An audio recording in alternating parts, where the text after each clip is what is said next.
Hello and welcome back to HEMA Fight Breakdowns. Today we're going to be breaking down a good friend of mine, JJ Conlon. Now, JJ has been doing HEMA, competitive HEMA, for a very long time, and he's been doing it with a multitude of different weapons. And what that means is when you see this many fights over this many different weapon types over this many years, what you can pretty much tell yourself is that the style that this person is going to be using is one that is neutral to a variety of different rule sets, a variety of different venues, and a variety of different other styles. So, where you might see somebody with a more Olympic fencing style or footwork because that's where they came from, JJ has a style and especially a Zoofectin that is very indicative of an older and more refined and I guess you could say patient method of doing HEMA.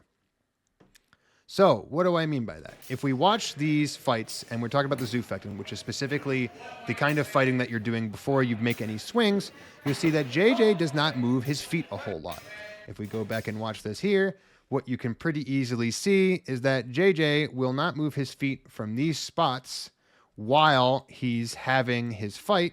and instead he's going to wait for his opponent to sort of get into a place where he is going to overcommit to something. And in this particular case, it was, an offhanded thrust. But the reason I point this out is that when you're a little bit of a shorter person, which JJ is, you have a problem, which is that a lot of people, especially in more modern competitive HEMA, like to play distance and timing games that target the hands. And what they're doing oftentimes is moving in and out of distance, like this person is, and they're trying to bait a reaction out of you that they can capitalize on for the purpose of opening up a target somewhere else, generally the hands. Every single time this person moves forward and presents their blade, what they're essentially doing is they're trying to get JJ to put pressure on this blade and try to do a kind of deflecting cut off to one side. If he were to do that, of course, this person would then immediately pull their blade up and throw a cut to the hands on the opposite side, probably with a little bit of a lunge. This is a very, very common tactic that you see in HEMA. And what JJ has done as an adaptation is keep his feet very still, not to play the distance and timing manipulation games that other people play. And as a result, stay still and in a neutral kind of defensive guard in order to look for those initial deflecting cuts whenever somebody does commit forward, and to bait his opponents into basically fully committing to a person who otherwise looks like they're not moving. When we want to look for examples of JJ moving forward and into range offensively, this is pretty much the example of what you will see. Rather than throwing defensive deflecting cuts, what JJ will do is very aggressively attempt to beat and displace the blade of his opponent in a method that will put them out of the guard that they are comfortable with, and again, into the range that JJ is comfortable with. While you can't see it because it's obscured by Frank here, the right leg stays forward the entire time because despite the fact that these aggressive beats and these aggressive sword beats are coming forward, the ultimate intent is to again provoke his opponent to committing into a guard or into a position that they assume is just as off balance and overcommitted as what they're likely feeling. But the reality is that every single one of these beats and these cuts are basically solely to get the other person to think that every single time JJ finishes a cut, he's in a bad position while staying in almost exactly the same kind of position that he has been in the entire time, with his arms low and down, waiting for those deflecting cuts and waiting for those overcommitments from his opponent. So in both defensive and offensive form, the entire Zoofectin game of JJ is essentially to bait his opponent into overcommitting so that his deflecting cuts and counter shots will land him in the exact perfect range without moving his own feet erroneously forward or backward as to telegraph whether or not he is going to stay offensive or stay defensive. And that way, when his opponent does overcommit, his feet are exactly where he wants them to be so that he can do exactly what he wants to do. So moving now into JJ's preferred techniques, you couldn't really talk about them without talking about the unterhow. And the unterhow is a favorite of JJ's because it morphs so very seamlessly from the deflecting cuts that he waits for and the committed attacks that he plays his deflecting cuts off of. Because whenever you throw a deflecting cut, if you don't know, it's different from a static parry due to the nature not of the position you end up in, but in how much force you put into it. So if you look here, you could almost say, looking at it as a frozen frame in time, that this was just a regular attack from this person on the left, where they just threw their sword out and JJ had blocked up high. But the reality is that if you actually go back and you look at what happened, you will see that JJ waited for this person on the left to commit to an attack. And as soon as that happened, they took their guard from a kind of low over to the side plow and physically cut upwards and swept his opponent's sword up into this area. This is a common thing for deflecting cuts to do because cutting upwards against the downward force of another person is a great way to get them into this high but not very close bind. And what you can do from a high and not very close bind is turn your hands upside down and attack the one place that the person cannot meaningfully parry while simultaneously moving off to one side and keeping your hands up high in the air. So if we want to imagine that during this exchange, after JJ had deflected this cut upward, and as he was coming in with this unterhow, if this person over here had simply tried to take their sword and direct it straight down on top of JJ's head, what you could see is that these high hands here and this sort of low cut has the double, important task of simultaneously attacking the other person's hands or torso, but also keeping the strong and the cross guard of the sword up here where it can intercept any blow that is coming straight down onto the head.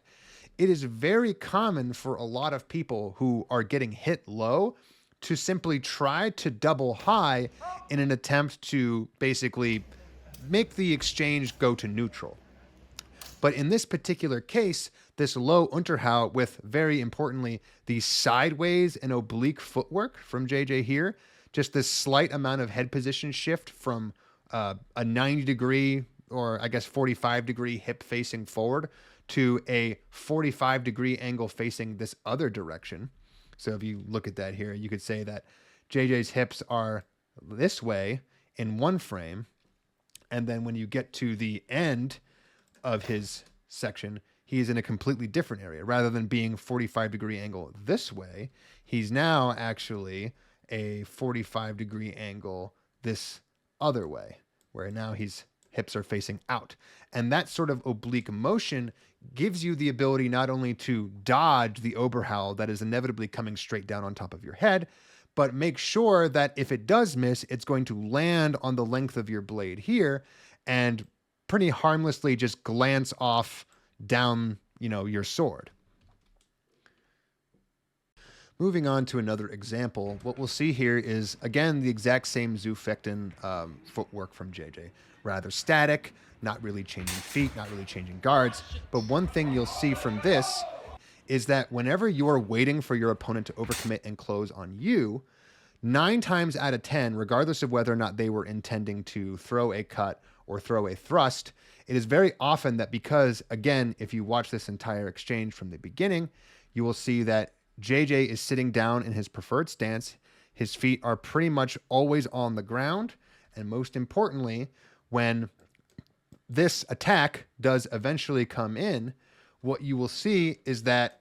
there is no excessive movement backwards or forwards, but there is a sinking of the weight while this deflecting cut comes out. And the reason that happens is that the second this overcommitted strike goes too far and gets locked in this grapple, this couch stance that JJ was in just a little bit before allows him to push his weight with both of his legs up and forward into the blade of his opponent so that he can grab hands, blade, shoulders, arms, whatever's directly in front of him, and to use the momentum of his opponent coming forward to put himself into a low position or grab exactly what he needs to grab from underneath and to get a dominant position that, of course, later on turns into a grapple. Looking at another example here with the exact same setup and intent, we'll see JJ wait for this commitment, throw his deflecting cut again to the side, sink his weight down just as before. So here comes the attack, here comes the weight sink. And again, as this cut gets deflected up, he plants his feet, stands exactly where he is, and right as his opponent gets too close, he shoots up with both of his legs, stopping the forward momentum of his opponent and using it to trap the blade wherever it may be. The second he has this grip on the blade, he then just continues to try to play out the rest of the exchange. But one thing to also point out here is that JJ is, again, typically the shorter fighter in a lot of these exchanges. And what that means is that when you're grappling as the shorter person, you are far less likely to get these overhooks like you see from this person here. But what you are more likely to get are these underhooks. And underhooks, in a lot of ways, are far more conducive to wrestling and throws, especially in HEMA, particularly because it's automatically assumed that once you get into this range, the sword is going to become almost completely useless. And once the sword is completely useless, the first person to figure out that you're just doing traditional wrestling only with, clunkier gloves and something awkward in your hands is the person who's likely going to succeed. And in this particular case, this underhook becomes paramount to the success of the exchange later, because this underhook is what allows him to manipulate the weight of his opponent over to this side and to throw him. So what does this style look like when you throw it all together? Well, you have a kind of decision flow chart where on the one hand, you are defensively waiting for someone to commit onto your area and onto your distance, at which point you pick them apart by throwing an unterhow low. Or you have a situation where JJ advances forward very rapidly, throwing big beats and big zorns to your blade in order to get you into a position where you finally get into, somewhere where you're not comfortable and somewhere where you can't defend whatever opening he's attacking, and then will relentlessly attack until that opening presents itself, at which point you will see, again, another unterhow that will target the hands or maybe even the leg or the torso, and ensure that as these attacks and these beats keep coming and coming and coming, you will raise your hands higher and higher and higher in order to defend the targets that you assume JJ is going to go for, only to be hit into the bottom of the hands, same as before. So if you're looking to try to mimic JJ's style in your own training, the things you want to be looking for is to keep static footwork, keep your dominant side forward, wait for your opponent to overcommit, throw a committed deflecting cut, and then either unterhow underneath as they close or get ready to grapple, because those are the two different situations that you're going to end up in most of the time. Whenever someone overcommits, they are either going to hit you because you didn't deflecting cut them out of the way hard enough, or they are going to crash into you. And either you are going to put up an unterhow for them to crash into, or you're going to get ready to grapple, because anytime somebody misses with something that's overcommitted, especially a thrust, it is grapple time. And if you are not ready for that, then you're going to be in a bad position. But if you do what JJ does, which is wait for that overcommitment, deflect it out of the way, sink your weight, and then explode upwards into your opponent as they get into that grapple range, you're going to find you're a lot more successful with all of these little loops. And you're going to find that you can be a much more effective defensive counterattacker than you maybe would have been before. So that's going to be it for today. If you'd like to see your own footage featured on the channel, feel free to send an email over at HEMAFightBreakdowns@gmail.com, and I hope to see you next time.